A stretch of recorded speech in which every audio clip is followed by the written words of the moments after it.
Hi అండి, అందరికీ నమస్కారము. ఈ వీడియోలో పిల్లలకి లంచ్ బాక్స్లోకి కర్రీ అయితే ఏం కర్రీయో సెలెక్ట్ చేసుకోమంటున్నాను. పిల్లలు అయితే బీరకాయ కూర అయితే సెలెక్ట్ చేసుకున్నారు. బీరకాయ కూరను వంకాయ కూర అయితే రాసిచ్చారు.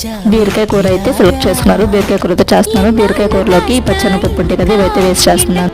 బీరకాయలు అయితే అలా పీల్ చేసేసుకొని కట్ చేసుకున్నాను. తర్వాత బాండి అయితే పెట్టుకొని ఆయిల్ వేసుకొని ఆయిల్ కొంచెం హీట్ అయిన తర్వాత పోపు దినుసులను చిన్నులపాయ అయితే దంచుకొని వేసుకున్నాను. అవి కొంచెం ఫ్రై అయిన తర్వాత పెద్దలపాయ అయితే చిన్నగా కట్ చేసుకొని వేసుకున్నాను. తర్వాత దాంట్లోకి కొంచెం ఉప్పు పసుపు అయితే వేసుకుంటున్నాను.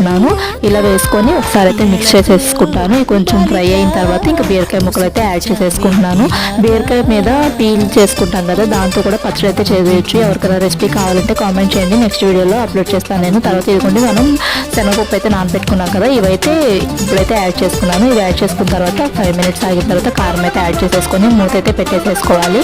మూత పెట్టేసేసుకొని మగ్గనివ్వాలి. ఆ బీరకాయలోంచి వచ్చే వాటర్తోని శనగపప్పు అయితే ఉడుకుతాయి. వీడియో నచ్చితే లైక్ చేయండి. Thanks for watching.